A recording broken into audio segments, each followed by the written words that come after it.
Hey, if you're new to flash photography, chances are you're making at least a few of the following mistakes without even knowing it. So in this video, I'm going to talk about what not to do with your flash and how to fix some of the common mistakes that beginners make. Let's start off with the first big mistake beginners make, and that's choosing the wrong flash to begin with.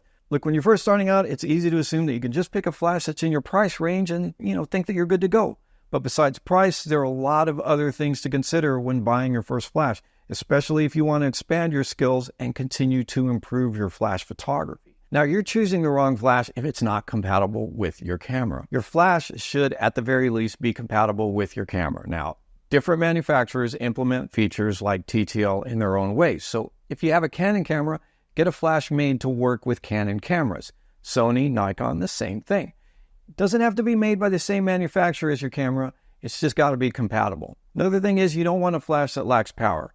Make sure that your flash is powerful enough for the type of photography that you want to do. Avoid the cheap little flash units made, to take snapshots. If you're serious about getting good photos, get serious about your flash. Now, sometimes people rely on the so-called guide number rating of flash units to try to get an idea of flash power for a given flash. But I suggest you just do a little research and find out what's working well for other people. Most popular flash units are powerful enough for most of the things that you probably want to do, like taking photos of people in small groups. Another thing, don't get a flash that's missing important flash head features. Avoid getting a flash that doesn't have an adjustable flash head. When you've got your flash mounted to your camera, you'll sometimes just aim your flash straight ahead. But as you learn more about flash photography, you're going to want to adjust your flash head so that you can bounce the flash lighting off nearby walls and ceilings and other surfaces for more natural lighting effects. So make sure your flash has an adjustable flash head that tilts and rotates. And you also don't need a flash that's too expensive. Okay, flash units offered by Canon and Nikon and Sony, these are good, reliable investments, but they're also very expensive compared to third-party units from Godox and Flashpoint and Neewer and Yongnuo and some others. I've been really happy with my Godox and Flashpoint lights for years, and I'd recommend them if you want a good system to get started with. Once you start getting into multi-light off-camera flash, it can really get expensive if all your gear is camera name brand gear. The next big mistake beginners often make is only using straight-ahead direct flash. Using direct flash, meaning pointing the flash directly at your subject, tends to create harsh light and shadows and sometimes red eye. I mean, I get it. The flash looks like it's designed to work this way. Mount it to your camera, and in its default configuration, the flash is pointed straight ahead. The only problem is it's not usually the best look for your photos. And, don't get me wrong, it sometimes looks fine if you're going for that snapshot or photo booth effect. But if you really want a more natural, pleasing, flattering light, you'll want to avoid direct flash, and you're going to use either a modifier or you're going to bounce your flash. And how do you bounce your flash? You bounce your flash by using that tilt and rotate feature that we talked about before. Or you can combine that with a modifier, like a bounce diffuser, like this. Point is, get the light from your flash to come in at different angles back toward your subject, instead of just aiming all that light straight ahead. The next mistake, relying only on TTL. Okay, TTL is a nice tool, and I actually prefer it over manual flash mode when my flash is mounted to my camera.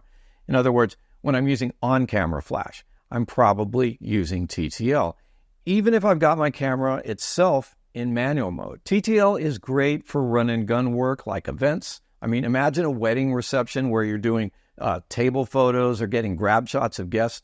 TTL is much easier and faster to use, especially for beginners and even for some pros in those types of situations. But over-relying on TTL and expecting perfect exposures in all situations is a big mistake. TTL flash control is only so good. I mean, it's sometimes incredibly accurate, but other times it can only do what it's designed to do, and sometimes it's going to over or underexpose if you're not careful. You can adjust TTL exposure with a setting called flash exposure compensation, but overall you're still kind of at the mercy of TTL's decision-making when you're using it. That's why learning how to use your flash in manual mode is so important. With manual flash, you can control the flash output basically via the manual power setting on your flash, and you can, control it in a more precise way than you can with TTL and flash exposure compensation. If you keep the distance between your flash and your subject from changing, it's better just to use manual flash instead of TTL.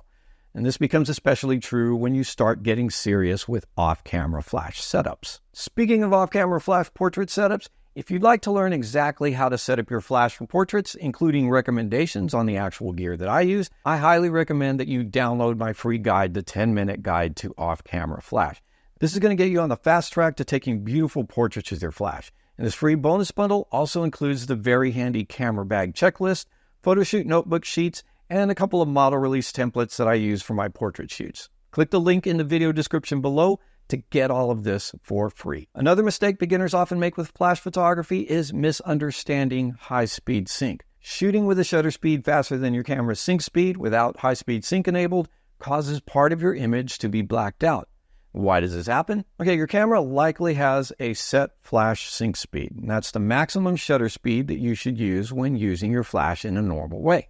An example of a common flash sync speed is 1/250th of a second. This means that during exposure, the camera's shutter is completely open for shutter speeds as fast as 1/250th of a second. Go any faster and the shutter mechanism sort of sweeps across the sensor, exposing it in sections instead of all at once. When your flash fires, that burst of light only lasts for a few milliseconds. So long story short, this creates a dark shadow or band across part of your image.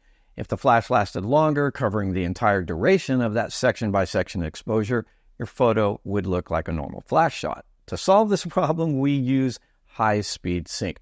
And when you've got high-speed sync activated, instead of one super fast burst of light, the flash emits a much longer pulse of light. So now you can use shutter speeds of up to 1/8,000th of a second with your flash, and all should be good. This is great for any time you need to use higher shutter speeds. For example, like outdoors during the daytime. When you want to use those wide apertures, it forces you to use higher shutter speeds because everything is so bright in the scene.